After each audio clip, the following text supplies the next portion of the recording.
Presta Premium Women's Wear. Let your body love it.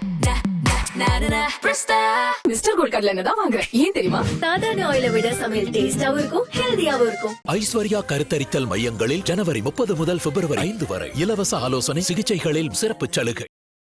மத்திய நிதியமைச்சர் நிர்மலா சீதாராமன் அவர்கள் பட்ஜெட் தாக்கல் பண்ணாங்க சார். இதனால தங்கம் மற்றும் வெள்ளியோட பிரைஸ் ஏறவோ இறங்க வாய்ப்புகள் இருக்கா சார்? இன்னைக்கு ஆக்சுவலாக இல்லைன்னு நான் சொல்றேன். ஏன்னா இதுக்கே பார்த்தீங்கன்னா அடுத்த 2 நாள் அது ஒன்று ஆச்சுங்களா, அங்கே ஒரு பாயிண்ட் நிற்குது. திடீர்னு ஏறின தங்கம் டக்கு டக்கு டக்கு டக்குன்னு குறைஞ்சி, தங்கமும் வெள்ளியும் ரெண்டுமே அந்த அளவுக்கு குறைஞ்சி இன்னைக்கு பார்த்தீங்கன்னா மீண்டும் தங்கம் விலை கம்மியாகுமா சார்? இல்லை, மீண்டும் இன்னும் குறையறதுக்கு வாய்ப்புகள். நாட்டில் என்ன சொல்றாங்கன்னா, உலகத்திலே பார்த்தீங்கன்னா எல்லாம் சில்வர் வாங்கிட்டாங்க, ஆனால் வாங்கினவங்களுக்கு டெலிவரி பண்ண சில்வரே இல்லை அப்படின்னு சொல்றாங்க சார். அது உண்மையா? மேபி அது கூட இருக்கலாம். ஒட்டுமொத்த உலகத்தில் இருக்கிற அனைத்து நாடுகள் கையில், அரசாங்கத்தின் கையில் இருக்கிற தங்கம் 31,071 டன் மொத்தம்.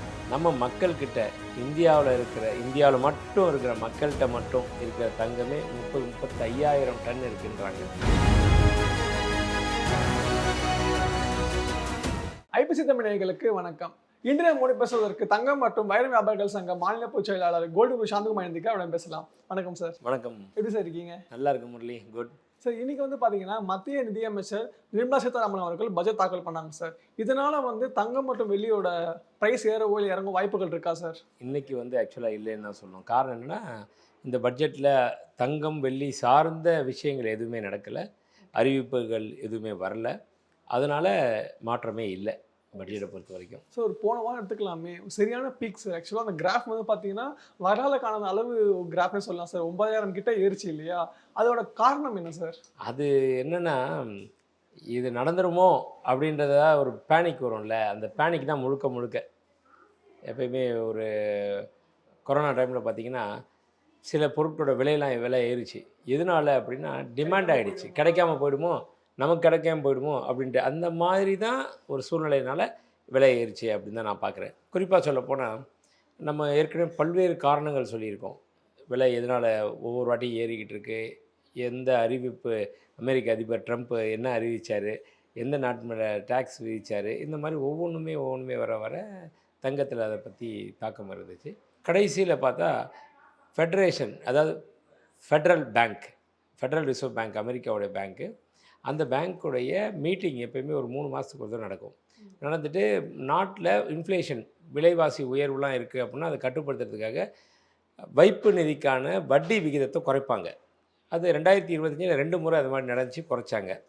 இந்த முறையும் அதான் எதிர்பார்த்தாங்க, உலகமே எதிர்பார்த்தாங்க, அந்த வைப்பு நிதிக்கான வட்டி விகிதத்தை குறைப்பாங்க.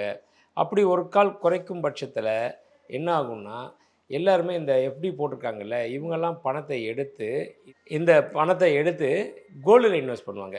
அப்போ கோல்டுடைய விலை உயர ஆரம்பிச்சிடும். அதுபோல் இந்த வாட்டியும் ஃபெட்டு ரேட் ஆஃப் இன்ட்ரெஸ்ட்டை குறைப்பாங்க அப்படின்னு நினச்சி கோல்டு விலையை ஏற்றுனாங்க. ஆனால் அது குறையவும் இல்லை, ஏற்றவும் இல்லை, சமநிலைக்கு கொண்டு போயிட்டார் அவர். ஏன்னா இதுக்கே பார்த்தீங்கன்னா அடுத்த 2 நாள் அது ஒன்று ஆச்சுங்களா, அங்கே ஒரு பாயிண்ட் நிற்கிது, ஏறி இருக்கு இதில். அதே போல் அந்த டைமில் எம்சிஎக்ஸ், மல்டி கம்யூனிட்டி எக்ஸ்சேஞ்ச் சொல்லி, அதில் ஆன்லைன் ட்ரேடில் பண்ணுவாங்க. அது பண்ணாச்சுன்னா மாதம் ஒரு வாட்டி எவ்ரி மந்த் எண்டில் அதை கரெக்ஷன் நடக்கும், கான்ட்ராக்ட் சைன் பண்ணி க்ளோசிங் வரும். அப்படி வரப்போ இந்த ப்ராஃபிட் புக்கிங் பீரியட்னு சொல்லுவாங்க. அதை இன்வெஸ்டர்ஸ் எல்லாருமே அந்த டைமில் தன்கிட்ட எவ்வளோ முதலீடு பண்ணி வச்சுருக்கோமோ இதுலேருந்து லாபத்தை எடுக்கலாம் அப்படின்ட்டு விற்க நல்ல ரேட் இருக்கே அப்படின்னு விற்க வந்தாங்க. விற்ற உடனேயுமே இதை பார்த்து மார்க்கெட்டில் நிறைய விற்பனைக்கு வர ரேட்டு குறைய ஆரம்பிச்சிச்சு. டிமாண்டு நிறைய ஆயிடுச்சுன்னா, சப்ளை கம்மியாகிடுச்சுன்னா ரேட்டு ஜாஸ்தியாகும். டிமாண்டு குறைஞ்சி சப்ளை நிறைய ஆயிடுச்சுன்னா ரேட்டு கீழே வந்துடும். அது மாதிரி எனக்கு ஆகி போயிடுச்சு. அந்த பேனிக் செல்லிங் நடக்க ஆரம்பிச்சிருச்சு. இன்வெஸ்டர்ஸ் எல்லாருமே விற்க ஆரம்பிச்சிட்டாங்க. திடீர்னு ஏறின தங்கம் டக்கு டக்கு டக்கு டக்குன்னு குறைஞ்சி, தங்கமும் வெள்ளியும் ரெண்டுமே அந்தளவுக்கு குறைஞ்சி இன்றைக்கி பார்த்திங்கன்னா சுமார் ஒரு கிராம் ஒன்றுக்கு 2,000 ரூபாய், ஒரு சவரன் ஒன்றுக்கு 16,000 ரூபாய்க்கு கிட்டக்கு வந்தாச்சு. அந்தளவுக்கு குறைஞ்சிருக்கு சார். மீண்டும் தங்கம் விலை கம்மியாகுமா சார்? இல்லை, மீண்டும் இன்னும் குறையிறதுக்கு வாய்ப்புகள் கம்மியாக தான் இருக்குது.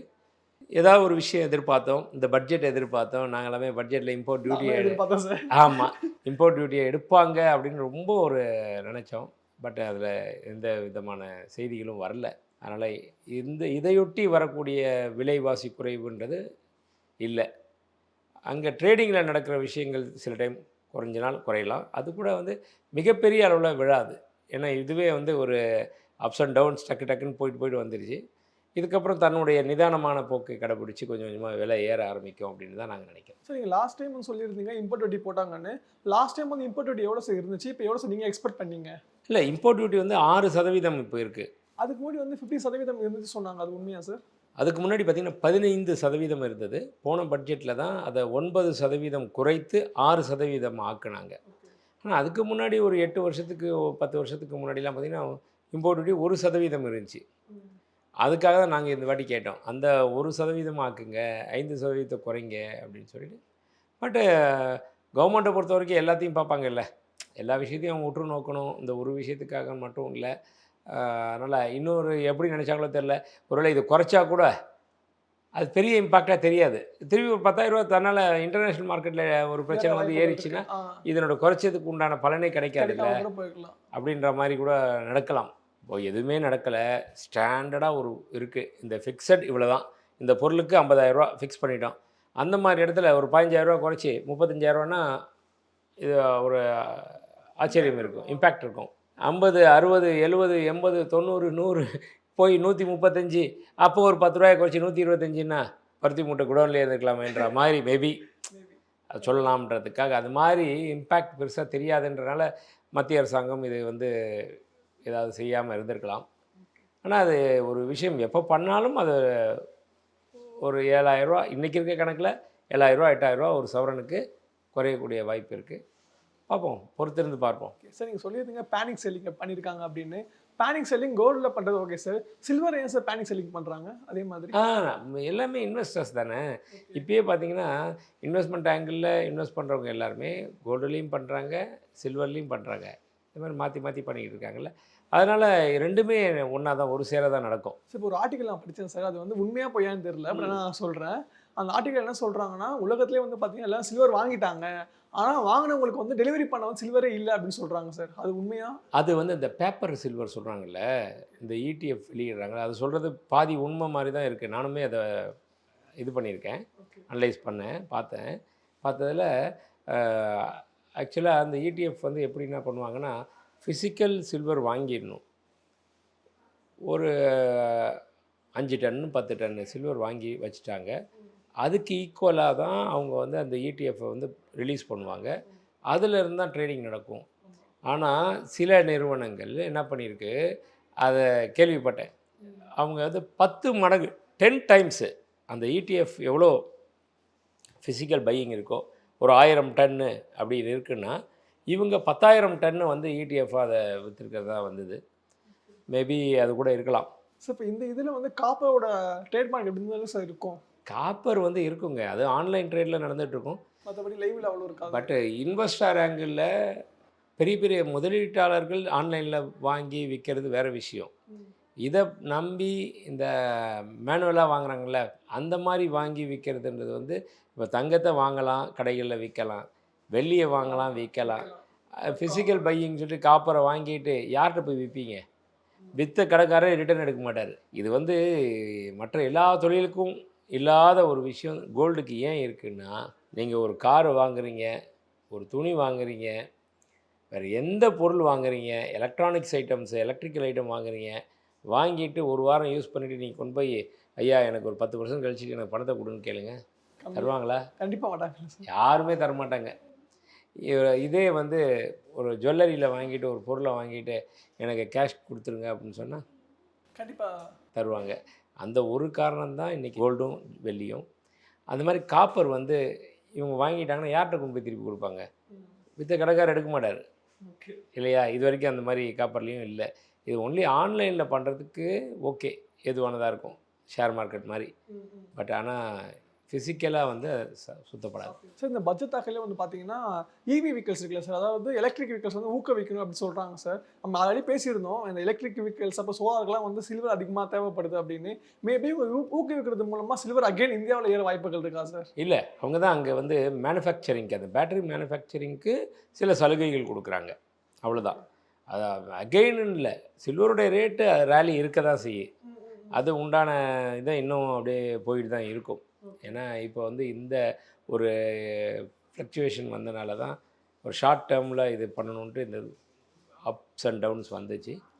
பட் சில்வர் என்னையை பொறுத்த வரைக்கும் இன்னும் கூட விலை உயரும். கொஞ்சம் கொஞ்சமாக நிதான போக்கை கடைப்பிடிச்சி போகும் அப்படின்னு நான் நினச்சிட்டு இருக்கேன். சார் லாஸ்ட்டாக ஒருத்தர்கிட்ட இன்டர்வியூ எடுத்தேன் சார். அவர் என்ன சொல்லியிருந்தாருன்னா, அதாவது முரளி இந்தியாவில் இருக்கவங்க எல்லாருக்கிட்டையுமே வந்து தங்கத்தை வந்து நம்ம கவர்மெண்ட்டுக்கு கொடுத்துட்டாங்கன்னா வந்து இந்தியா தான் வந்து ரொம்ப வளர்ச்சியான நாடாக இருக்கும் அப்படின்னு அவங்க சொன்னாங்க. அந்த கூற்று ஏற்கலாமா சார்? 100% நம்மளே பேசியிருக்கோமே அதை பற்றி. ஆல்ரெடி பேசியிருக்கோம். அதாவது வந்து என்னென்னா, இப்போது வேர்ல்டு கோல்டு கவுன்சிலுடைய கூற்றுப்படி பார்த்தீங்க அப்படின்னா, டோட்டலாக இருக்கிற தங்கம் அளவு அப்படின்னா ஒட்டுமொத்த உலகத்தில் இருக்கிற அனைத்து நாடுகள் கையில், அரசாங்கத்தின் கையில் இருக்கிற தங்கம் 31,071 டன் மொத்தம். நம்ம மக்கள்கிட்ட இந்தியாவில் மட்டும் இருக்கிற மக்கள்கிட்ட மட்டும் இருக்கிற தங்கமே 35,000 டன் இருக்குன்றாங்க. அப்படி இருந்தால் அப்போது நம்ம நாடு மிகப்பெரிய வல்லரசு நாடு. இதிலேருந்து கோல்டை கொடுத்தாச்சுன்னா இன்னும் நம்மளை பிடிக்கவே முடியாது. நான் அதை தான் சொல்லுவேன் எப்பயுமே, அவ்வளோ கோல்டையும் நீங்கள் கொடுக்க வேணாம், வாங்க வேணாம்.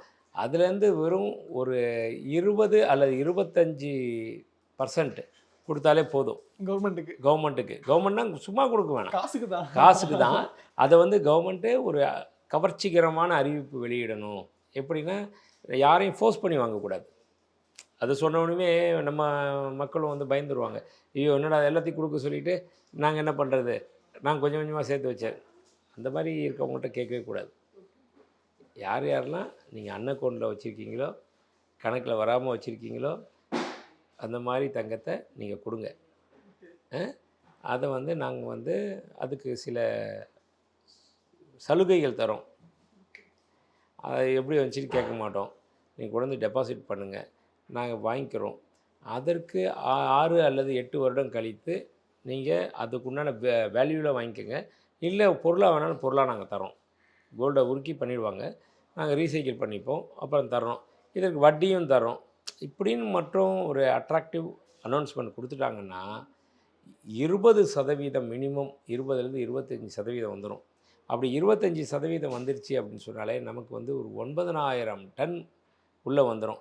9,000 டன் வந்துச்சுன்னா இன்னும் 10 வருஷத்துக்கு நம்ம தங்கத்தை வெளிநாடுகள்லேருந்து இறக்குமதியே பண்ண தேவையில்லைனால நம்மளோட அந்நிய செலாவணி வெளிநாட்டுக்கு போகாது, நம்மக்கிட்டே இருக்கும்.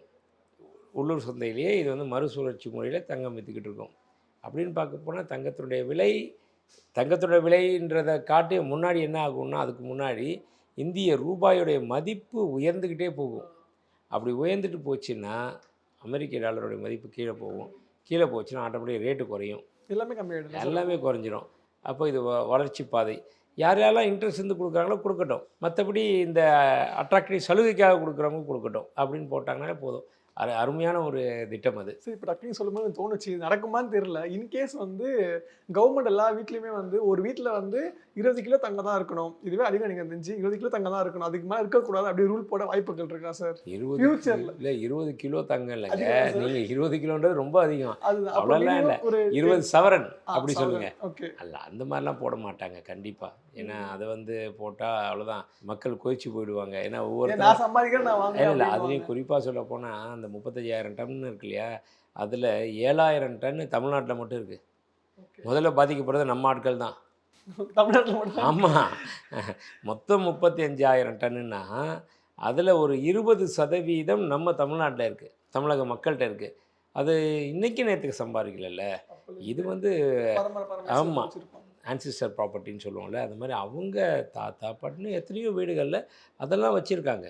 வச்சு சீதனம் கொடுத்து ஸோ அதிலலாம் அரசாங்கம் கை வைக்க மாட்டாங்க. அந்த பயமே வேணாம். ஏன்னா 100% ஏன்னா அதை வச்சு ரொம்ப சென்சிட்டிவ் மேட்ரு. அதனால் அதுலேயும் கை வைக்க மாட்டாங்க. டெம்பிளில் இருக்கிற கோல்ட்லேயும் கை வைக்க மாட்டாங்க. டெம்பிள்லேயும் நிறைய கோல்டு இருக்குது. அதுலேயும் கை வைக்க மாட்டாங்க. அதனால் பட் வாலண்டரியாக கொடுக்குறவங்கள்ட்ட கேட்பாங்க, நீங்கள் யார் யாருக்கெல்லாம் உங்களுக்கு விருப்பம் இருக்கோ எனக்கு கொடுங்க அப்படின்னு சொல்லி செய்யலாமே தவிர இந்த மாதிரி கம்பல்சரி நீ இவ்வளோ தான் வச்சுக்கணும் அப்படின்னு இனிமேல்பட்டு வர்றதில் வேணால் நீ வாங்குறது எல்லாமே பேன் கார்டு வச்சு வாங்கணும், ஆதார் கார்டு வச்சு வாங்கணும், நம்பர் 2ல் வந்து எந்த டிரான்சாக்ஷன் நடக்கக்கூடாது, பில் இல்லாமல் வாங்கக்கூடாது அப்படின்னு இன்சிஸ்ட் பண்ணி அதுக்காக இப்போ கூட சொல்லியிருக்காங்களே வருமான வரியில் வந்து ஏதாவது பிரச்சனை வந்துச்சு நாங்கள் கண்டுபிடிச்சோன்னா 100% அபராதம் சொன்னாங்க. அப்படின்னு போட்டிருக்காங்க. அந்த மாதிரி சில விஷயங்கள் வரும். அதை பார்த்துட்டு நம்ம ஆளுங்களும் அதை கொஞ்சம் கரெக்ட் பண்ணிவிடுவாங்க. ஸோ லாஸ்ட் கொஸ்டின் சார், பிப்ரவரியில் வந்து விலை எப்படி சார் இருக்கும்? பிப்ரவரி இப்போ எல்லாமே இந்த அளவுக்கு விலை உயர்ந்துச்சு. பிப்ரவரி மிட்டில் வந்து பார்த்திங்கன்னா கொஞ்சம் விலை குறையிறதுக்கு வாய்ப்பு இருக்குது. அகைன் மார்ச் மாதம் எண்டுலலாம் விலை உயர ஆரம்பிச்சிடும். இந்த ஒரு சின்ன கரெக்ஷன்றது பிப்ரவரி 2nd வீக் 3rd வீக்லாம் ஒரு கரெக்ஷன் வர்றதுக்கு வாய்ப்பு இருக்குது. ஸோ நிறைய விஷயங்கள் எங்களால் பகிர்ந்துக்கிட்டீங்க. உங்கள் நேரத்தை எங்களால் செலவிட்டதுக்கு மிக்க நன்றி சார். நன்றி. Brista Premium Women's Wear. Let your body love it. Mister gold கடலை எண்ணெய் தான் வாங்குறேன். ஏன் தெரியுமா? சாதாரண ஆயிலை விட சமையல் டேஸ்டாவும் இருக்கும், ஹெல்தியாவும் இருக்கும். ஐஸ்வர்யா கருத்தரித்தல் மையங்களில் ஜனவரி 30 முதல் பிப்ரவரி 5 வரை இலவச ஆலோசனை சிகிச்சைகளில் சிறப்பு சலுகை.